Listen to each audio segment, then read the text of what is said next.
Bienvenue à tous au sommaire de cette édition. La rentrée 2019 du gouvernement ivoirien, le tout premier Conseil des ministres 2019, se tient aujourd'hui au Palais de la Présidence en présence du chef de l'État Alassane Ouattara. Que faut-il retenir de cette réunion? On en parle en début de journal.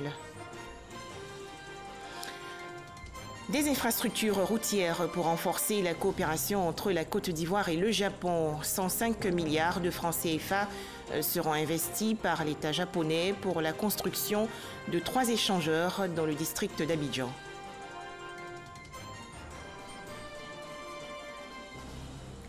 Enfin, doublé historique pour Mohamed Salah. Après son sacre en 2017, le footballeur égyptien a été désigné hier meilleur joueur africain 2018.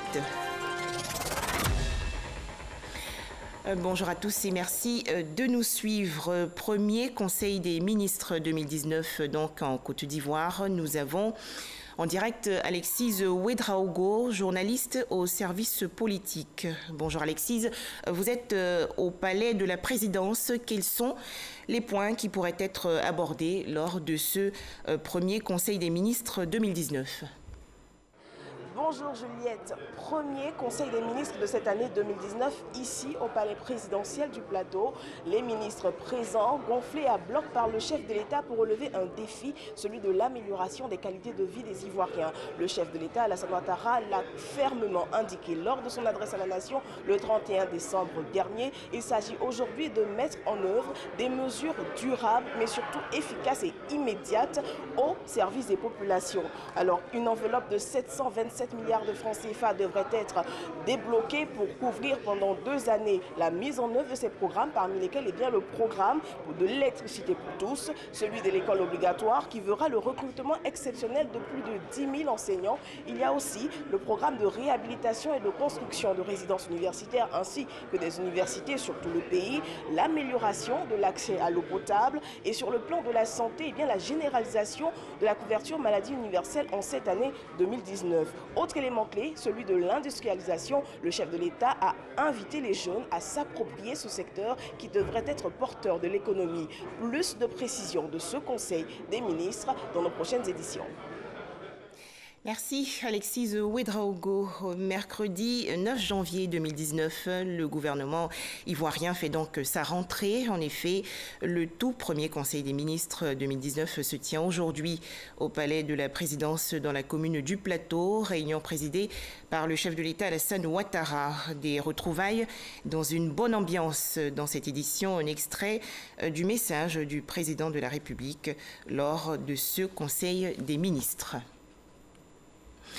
Revenons, si vous le voulez bien, sur la traditionnelle séance de présentation des vœux du Nouvel An des corps constitués au chef de l'État Alassane Ouattara, les représentants des bureaux des institutions de la République, les responsables des différentes juridictions, le corps préfectoral et les élus locaux ont souhaité le meilleur pour 2019 au président de la République. Les détails avec Jérôme Kofi Abolin. Parmi les personnalités présentes ce lundi au Palais présidentiel, en vue de la présentation des vœux de Nouvel An 2019 au président de la République, les représentants des bureaux des institutions de la République, ainsi que les hauts responsables des différentes juridictions. Dans l'ordre de passage, il s'agit du groupe 3 avec pour porte-parole Chantal Camara, présidente de la Chambre judiciaire de la Cour suprême. À travers les vœux formulés, elle salue les actions satisfaisantes du chef de l'État relatives au développement de la Côte d'Ivoire. Votre projet de vivre ensemble nous convie à une véritable réforme intellectuelle avec une vision globale et prospective du développement de notre pays. Vous faites avancer la Côte d'Ivoire grâce à vos projets d'envergure sur tous les plans. Infrastructures performantes, lutte contre le réchauffement climatique, changement qualitatif des conditions de vie des populations, perfectionnement du système judiciaire tendant au renforcement de l'indépendance et de la sécurité juridique.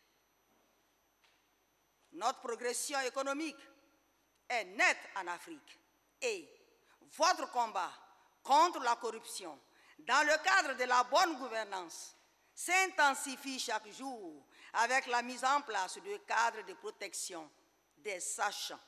Réagissant aux propos de ses hôtes, le président de la République n'exclut pas de vouloir toujours s'appuyer sur leur soutien pour faire de 2019 une autre année de succès pour le bonheur des Ivoiriens. Je me réjouis avec vous pour le leadership retrouvé de la Côte d'Ivoire. L'année 2019 s'ouvre avec beaucoup de défis, mais aussi beaucoup d'espoir pour la Côte d'Ivoire et les Ivoiriens. Dans mon adresse à la nation, le 31 décembre dernier, j'ai annoncé un vaste programme social visant à améliorer de façon significative la vie de nos concitoyens. Je compte sur chacune et chacun des membres des bureaux des institutions de la République pour relever les défis qui nous attendent. À cet égard, je voudrais rappeler que la Côte d'Ivoire a besoin d'institutions fortes, dignes de la place qu'elle aspire à occuper dans le concert des nations. C'est pourquoi le gouvernement ne ménagera aucun effort pour achever l'installation des institutions et faciliter leur fonctionnement en les dotant de moyens financiers et matériels adéquats. Œuvrons donc ensemble pour construire une Côte d'Ivoire de paix et de prospérité. À la suite des représentants des bureaux des institutions de la République et des juridictions, ceux du corps préfectoral et des élus locaux, ainsi que des responsables des partis politiques, par la voix de leur porte-parole, se disent heureux de se retrouver avec le président de la République pour lui exprimer leurs vœux de nouvel an. Par conséquent, ils souhaitent que l'année 2019 soit une année stable et plus prospère après le constat fait du bilan positif de l'année qui vient de s'achever. Que pouvons-nous attendre de l'année 2019? Naturellement, vos représentants dans les circonscriptions administratives, que sont les préfets de région, les préfets de département, les secrétaires généraux de préfecture et les sous-préfets, ainsi que leurs collaborateurs, à savoir les conseillers régionaux et municipaux, souhaitent pour notre pays une année politiquement et socialement stable et encore plus prospère.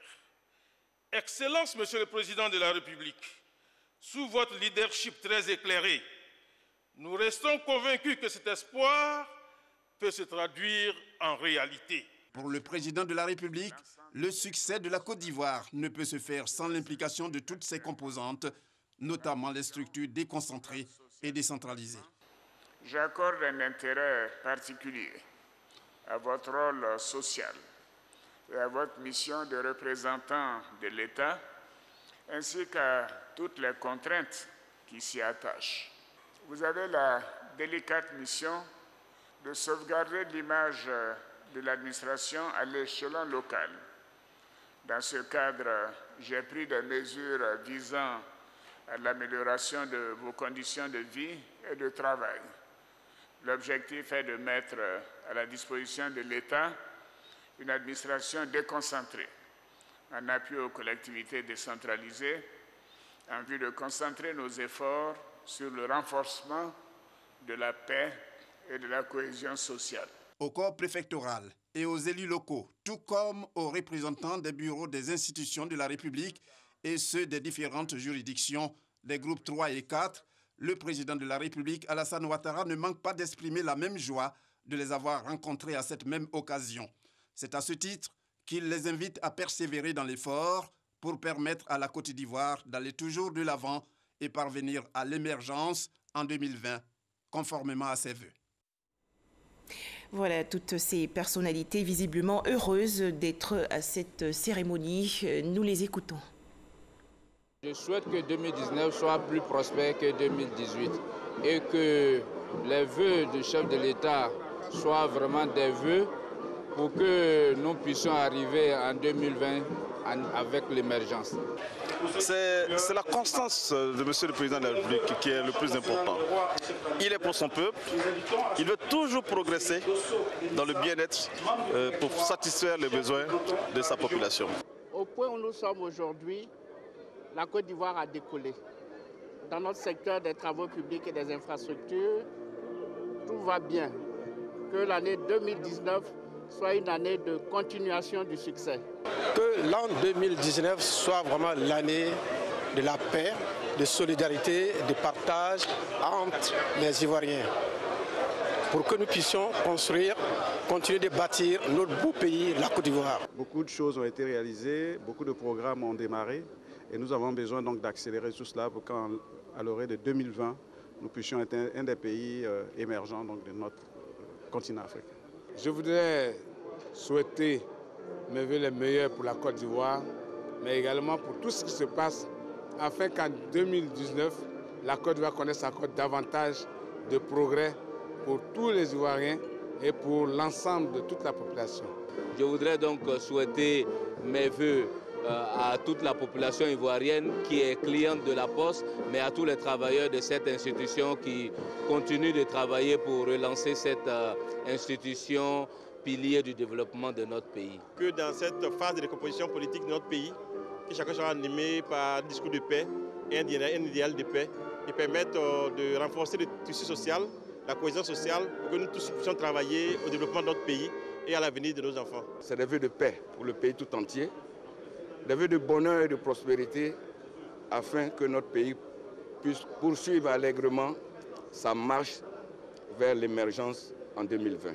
Que 2019 soit une année pour l'amélioration des conditions de vie de la population abidjanaise. En tant que directeur général d'entreprise publique, de recevoir une feuille de route, nous retenons que nous devons produire bien dans de bonnes conditions et que nous devons faire en sorte que la croissance soit soutenue de façon à ce que les fruits puissent être profitables à l'ensemble des Ivoiriens. L'activité économique et naturellement l'industrie reste un pilier essentiel dans la stratégie de développement de notre pays et nous appartient, nous autres acteurs chargés de l'opérationnalité, de nous inscrire dans cette dynamique en développant plus de zones industrielles et en favorisant l'installation de plus d'unités industrielles dans notre nation. La cérémonie de présentation des vœux du Nouvel An 2019 a été également l'occasion pour le chef de l'État ivoirien de féliciter le président de la commission électorale indépendante, Youssouf Bakayoko. Alassane Ouattara s'est en effet réjoui de la bonne tenue des élections d'octobre dernier. Nous l'écoutons. Je rappelle que cette commission a organisé 2 élections législatives, 2 élections locales, une élection présidentielle, une élection sénatoriale et aussi le référendum.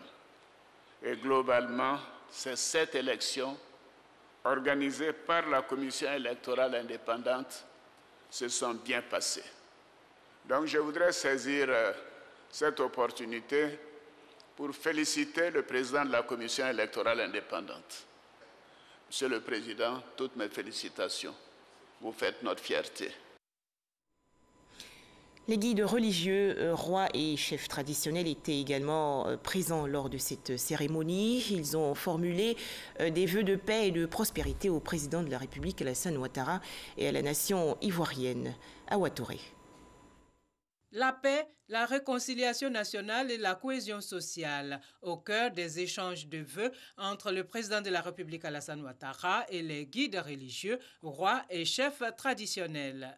Les gardiens des us et coutumes, par la voix du chef de canton de la région de Béré, ont traduit en des mots bien choisis leur satisfaction face aux grandes œuvres réalisées. Nous nous devons de redire aux responsables des partis politiques qu'il leur faut renouer avec le dialogue politique, qu'ils se doivent de tirer les leçons conséquentes de notre douloureuse histoire politique récente et faire en sorte que la vie de nos laborieuses et paisibles populations ne soit pas un perpétuel recommencement. Les guides religieux, conduits par le Forum des confessions religieuses et le Conseil supérieur des imams, après avoir noté avec satisfaction les avancées, ont invité le président de la République à rester à l'écoute des populations. Nous supplions le Seigneur afin qu'il apaise les esprits et mette les uns et les autres dans de bonnes dispositions quant à l'échéance 2020. Nous savons que la Côte d'Ivoire a les moyens de préserver la paix et la stabilité. Mais nous savons aussi que cela ne peut se faire que dans l'écoute attentive, la tolérance et le pardon.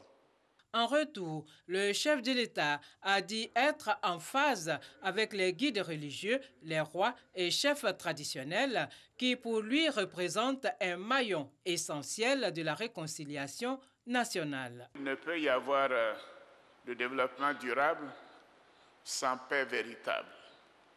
Et d'ailleurs, c'est fort de ce constat que j'ai instruit le Premier ministre à rencontrer les responsables des partis politiques et également ceux de la société civile en vue de réexaminer la composition de la commission électorale indépendante conformément aux recommandations de la Cour africaine des droits de l'homme et des peuples.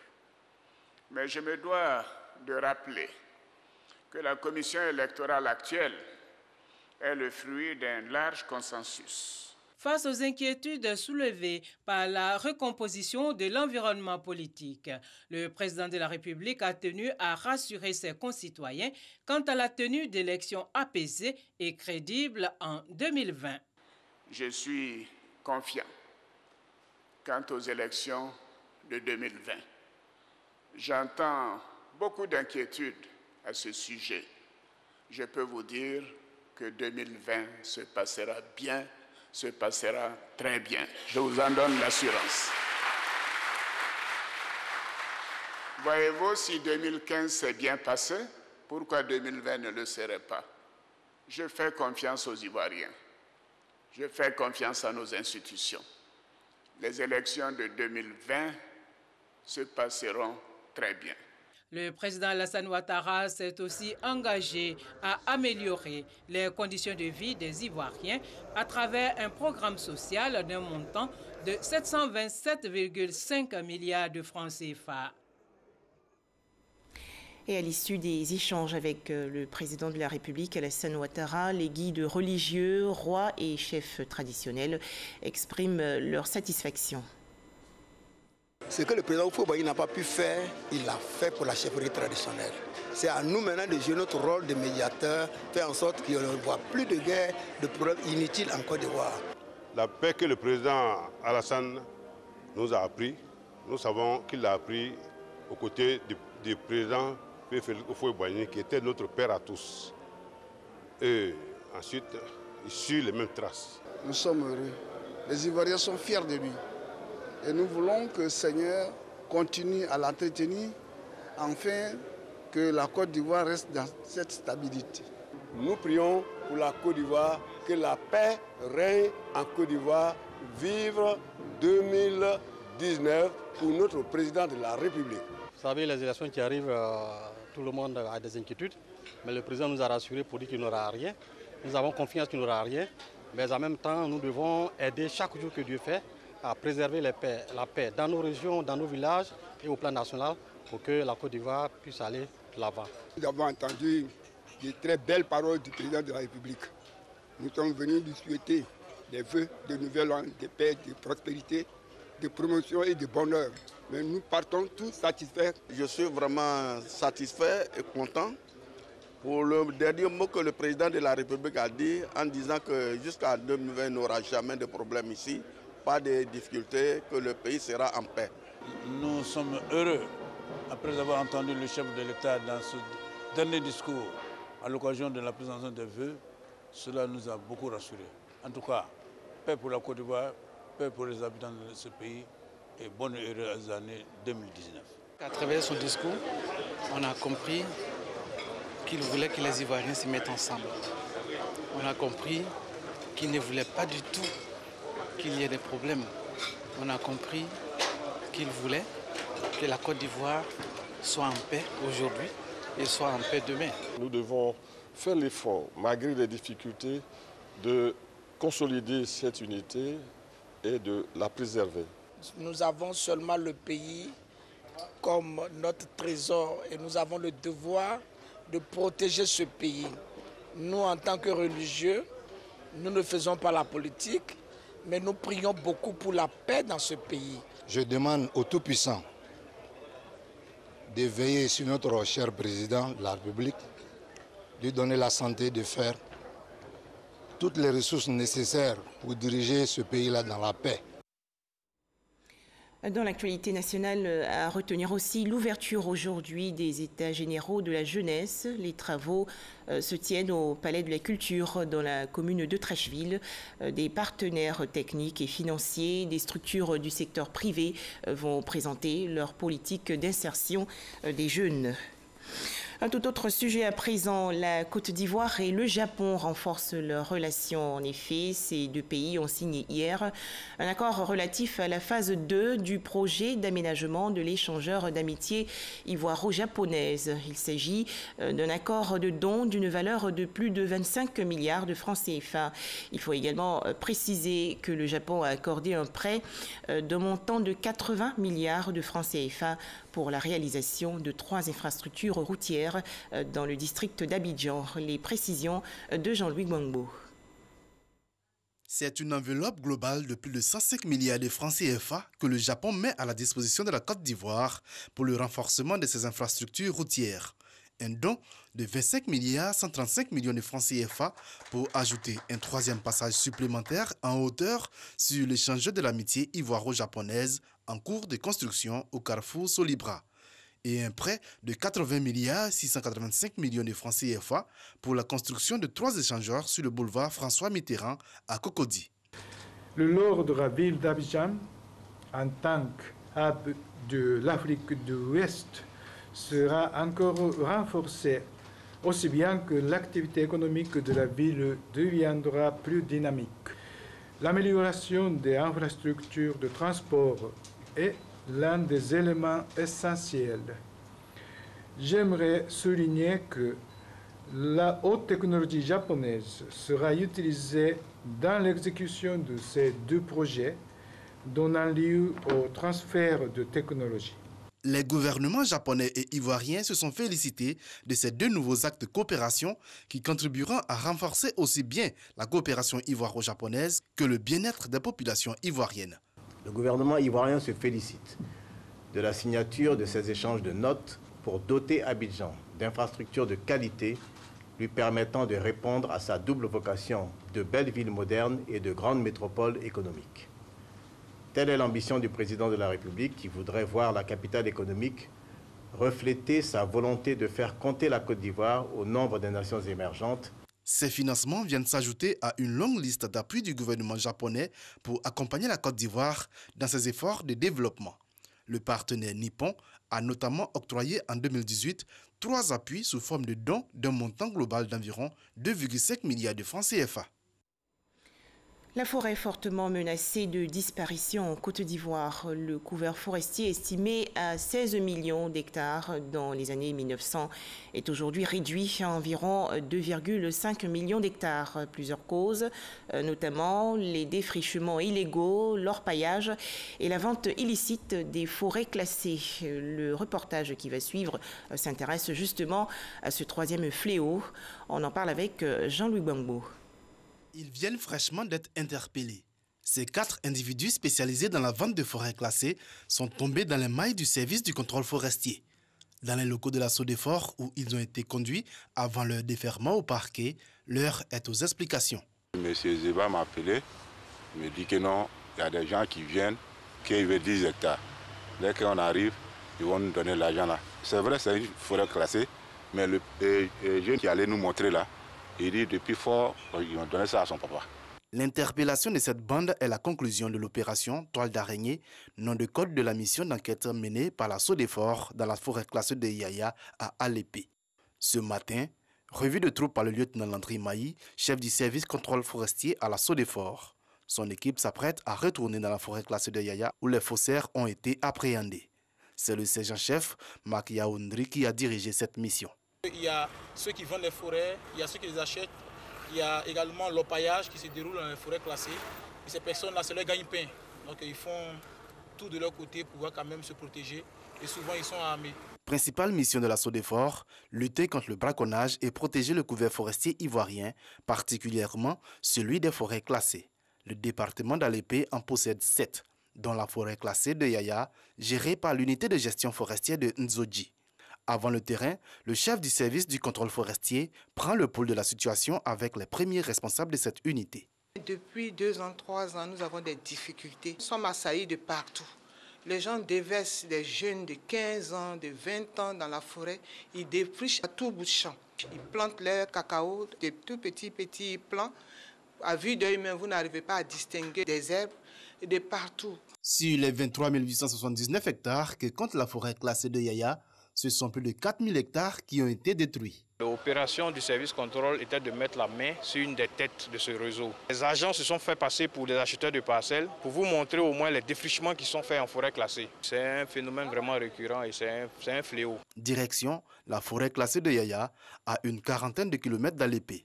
Mais chemin faisant, une information reçue par le sergent-chef Marc Yaoundri va modifier l'objet de la mission. L'information dit qu'il y a du bois scié qui est en train d'être déversé dans cette scierie mobile là, juste à droite et tout à droite là, c'est là. Voilà, et donc nous allons faire le constat maintenant ensemble et demander la provenance de ce bois-là. Le sciage à façon au sciage brut du bois abattu clandestinement, l'autre menace des forêts classées. C'est du bois scié, voilà, voici, c'est du bois scié, activité illégale et condamnée par le code forestier. Et c'est une activité qui est en train de prendre de l'envergure ici. Et donc nous allons fermer cette scierie. L'artisan sera interpellé et son bois confisqué, en attendant de mettre la main sur le scieur livreur de bois. En 2014, le sciage à façon représentait 35% du volume de bois exploité en Côte d'Ivoire et faisait perdre à l'État environ 21 milliards de francs CFA. Le sergent-chef Marc Yaoundri, lui, peut rejoindre le reste de l'équipe dans la forêt classée de Yaya. C'est une forêt qui est beaucoup infiltrée. C'est dit qu'il y a des personnes qui s'adonnent à la vente des parcelles de cette forêt. Et c'est un réseau que le service contrôle forestier de la SODEFOR a voulu démanteler. Tu vas couper, tu vas planter, mais tu ne vas pas manger. On a commencé à détruire systématiquement toutes les plantations qu'on a rencontrées. On pense qu'on va atteindre l'objectif. Et ça, c'est un sacerdoce. En 2018, ce sont plus de 330 hectares de cultures illégalement plantées dans cette forêt classée qui ont été détruits par l'UGF de Nzodji. Pour les aider dans leurs tâches, les unités de gestion forestière sollicitent régulièrement la collaboration des populations. Elles n'hésitent pas à faire des sensibilisations auprès des villageois, comme ici à Mopodji, village riverain de la forêt classée de Yaya. S'il ne pleut pas, vos petits ignames là, vous ne pouvez pas faire. Vos petits tarots, vous ne pouvez pas faire. Quand vous avez une forêt à côté de votre village, c'est une grande bénédiction. On compte sur vous pour signaler ces personnes qui sont dans les forêts là, qui détruisent en longueur de journée. Si les villageois adhèrent à ce message, leur colère reste vive. Vous allez prendre tout le long de la forêt classée jusqu'au bout. Vous n'allez pas trouver un jeune qui a sa plantation dedans. C'est pourquoi la jeunesse est fâchée. Il dit que nous qui sauvegardons la forêt, nous sommes là, nous ne travaillons pas dedans, et puis c'est vous qui venez détruire. Nous ne sommes pas d'accord. Ça nous fait très mal au cœur. Vraiment, ça nous touche. Parce que depuis nos arrière-grands-pères, on attendait ce nom que c'est la forêt classée. Et actuellement, quand on rentre là, vraiment, on sait que c'est la savane maintenant. Tout est détruit. La Côte d'Ivoire compte 234 forêts classées, couvrant 4 200 000 hectares, soit 13% du territoire ivoirien. La protection de toute cette surface est du ressort exclusif de la SODEFOR, une mission qui relève de la quadrature du cercle. Pour surveiller ces forêts aujourd'hui, les moyens dont dispose la SODEFOR, c'est à peu près 443 agents techniques. Si vous faites un ratio, vous vous retrouvez avec environ 9 500 hectares par individu.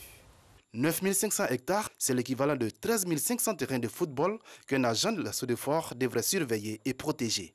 Résultat, aujourd'hui, ce sont entre 60 et 70% des forêts classées qui sont touchées par l'exploitation illégale.